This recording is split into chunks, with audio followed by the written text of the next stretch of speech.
आपण पाहत आहात नाशिक खबर न्यूज, जनतेचे हक्काचे व्यासपीठ।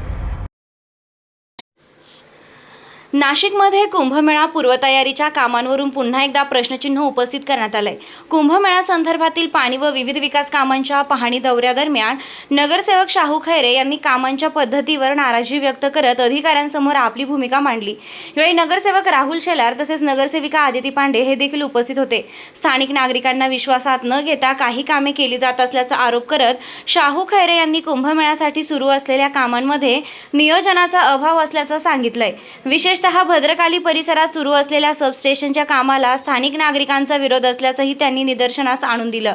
नागरिकांच्या भावना आणि स्थानिक परिस्थिती लक्षात न घेता कामे केल्यास भविष्यात अडचणी निर्माण होऊ शकतात असंही त्यांनी स्पष्ट केलंय। पाहणी दौऱ्यादरम्यान आमदार देवयानी फरांदे यांच्यासोबत चर्चा करताना शाहू खैरे यांनी अधिकाऱ्यांना कामे योग्य पद्धतीने आणि स्थानिक नागरिकांना विश्वासात घेऊन करण्याची गरज असल्याचं सांगितलं। कुंभमेळ्यासारख्या मोठ्या धार्मिक सोहळ्याच्या पार्श्वभूमीवर विकास कामे दर्जेदार, नियोजनबद्ध आणि पारदर्शक पद्धतीने होणं आवश्यक असल्याचंही त्यांनी अधोरेखित केलंय। आज दुसऱ्यांदा आम्ही गंगेवरची जी काही कामं आहेत त्या कामांचा पाहणी दौरा केला आहे। अगोदर आम्ही आमचे नगरसेवक आणि आमचे महापौर यांच्याबरोबर आम्ही गंगेवरची कामं चालू आहे किंवा अगोदर जी स्मार्ट सिटीच्या माध्यमातून कामं झाली याच्याबाबत आम्ही एक छोटासा दौरा केला, परंतु तो आमचा पूर्ण झालेला नव्हता। आम्हाला परत दौरा तो करायचा आहे। त्यात जे महत्त्वाचं म्हणजे सिवरेजचे जे काही कामं चालू आहे आणि आमच्या रामझुल्याचं काम चालू आहे, आमच्या रामसेतू पुलाच्या तिथून त्या कामाची आम्ही पाहणी केली आणि त्या निमित्ताने इकडनं शहरातनं नदीकडे येणारे जे काही रस्ते तर त्याच्याबाबत काय सुधारणा करता येईल। उदाहरणार्थ आमचा रामसेतू पूल आहे, गाडगे महाराज पूल आहे, त्याच्या खालून येणारे रस्ते, त्याच्या खालचे जे काही सांडवे आहेत तर ह्या सर्व गोष्टींचा आम्ही उहापोह केला आणि या सर्व गोष्टी मागच्या वेळेला आम्ही महापौरांच्या निदर्शनास आणून दिल्या। कारण की ही जी काही कामं चालू आहे ही कामं प्रशासकीय राजवटीमध्ये यांनी मंजूर करून आणि याची सुरुवात एका वेळेस करायला सांगितल्यामुळे संपूर्ण शहरामध्ये हा एक म्हणजे गोंधळाचं वातावरण निर्माण झालं। सगळे जे काही रस्ते हे ॲट ए टाईम एका वेळेस सगळे खोदल्यामुळे आज शहरामध्ये खूप मोठ्या प्रमाणामध्ये कोंडी निर्माण झाली। शहरामध्ये जे रस्ते ट्रॅफिक आहे याच्यामध्ये अडथळे हे निर्माण झालेले, तर ते कसे आपल्याला लवकरात लवकर मोकळे करता येतील याच्याबाबत महापालिकेच्या अधिकाऱ्यांना आम्ही सूचना केल्या। तो दौरा झाल्यानंतर आम्हाला मध्याच्या जे आमदार आहेत त्यांनी आमच्या नगरसेवकांना आमच्या प्रभागातल्या बोलवलं आणि आज तो दौरा आम्ही केला।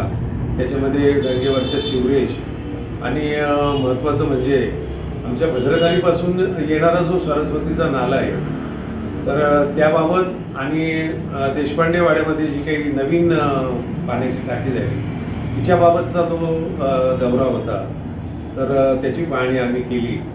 तर तो सुद्धा आज आमचा अर्धवटच राहिला आहे। परंतु आम्ही जे म्हणजे सबस्टेशन होतं आहे MSCBचं तर ते आमच्या मातंगवाड्याला लागून होतं आहे आणि त्या गोष्टीला आमचा तीव्र विरोध आहे। कारण की मातंगवाडा हा अतिशय पुरातन म्हणजे हे लोकसुद्धा आमच्यामध्ये, आमच्या गावामध्ये, आमच्या शहरामध्ये आमचं गाव असल्यापासूनचे हे हा मातंगवाडा आहे आणि त्यामुळं त्यांची छोटी छोटी लहान लहान मुलं असतील, बायका असतील तर त्याला खेटून हे MSCBचं सबस्टेशन होतं आहे आणि त्यामुळं त्याला आमचा पूर्णपणे विरोध आहे। तर आम्ही ते आमदारांच्या लक्षात आणून दिलं, परंतु अधिकाऱ्यांनी ते सबस्टेशन आम्हाला तिथंच करायचं आहे असं कारण नसताना तो अट्टहास धरला आहे आणि तिथं तो मातंगवाड्याच्या इतका जवळ आहे, म्हणजे घरांच्या इतका जवळ केला आहे का त्या घरांना तडे गेले। बरं, मातंगवाड्यामध्ये असलेली लहान मुलं ही बाहेर खेळतात, त्यांना जागा नाही आहे। मातंगवाड्यातली जी काही माणसं आहेत, लोक आहेत, त्यांची जी उपजीविका आहे म्हणजे ते झाडू बनवतात किंवा त्यांचा रोजगार आहे, तर ते त्यांच्या घराच्या बाहेर जिथं बनवतात तिथं यांनी बॅरिकेडिंग करून टाकलंय आणि तिथं खाली पायलिंग करून आणि ते सबस्टेशन करताय.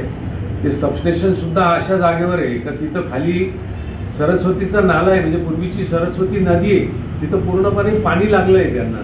तिथं फाउंडेशन त्यांना मिळत नाही आहे, तरीसुद्धा त्यांचा अट्टहास तिथं आहे. तो आज आम्ही त्यांच्या निदर्शनास आणून दिला आहे आणि सर्व अधिकाऱ्यांना आम्ही विनंती केली तर तो तिथं नको आहे, जेणेकरून तिथं फार मोठी दुर्घटना घडू शकते.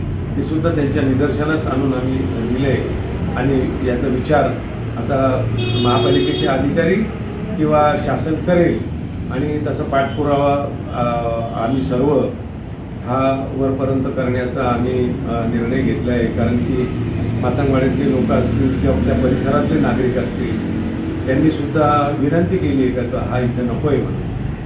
तर तो निर्णय सकारात्मक होईल अशी अपेक्षा आहे. आणि तसेच इतर सुद्धा जी कामं आहे ती पावसाळ्याच्या आत व्हायला पाहिजे.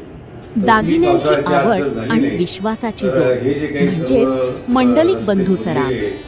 आमच्याकडे तुम्हाला मिळेल शुद्ध सोन्याची हमी आणि मन मोहून टाकणाऱ्या नवनवीन आकर्षक डिझाईन्स. तुमच्या जुन्या सोन्याला मिळवा अगदी योग्य दर आणि आमच्या सोप्या हप्त्यांच्या सुवर्ण बचत योजनेचा आजच लाभ घ्या.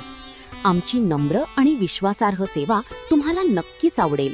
अधिक मासाच्या पवित्र पर्वानिमित्त खास फॅन्सी जोडवी, पैंजण आणि तुमच्या लाडक्या जावयासाठी वाण आमच्याकडे उपलब्ध आहे. तसेच मन प्रसन्न करणाऱ्या शुद्ध चांदीच्या देवदेवतांच्या मूर्ती, पूजा साहित्य आणि भेटवस्तूंचा खास संग्रह एकदा नक्की पहा. उत्तम गुणवत्ता आणि विश्वासाची खात्री. आजच सप्रेम भेट द्या मंडलिक बंधू सराफ यांना.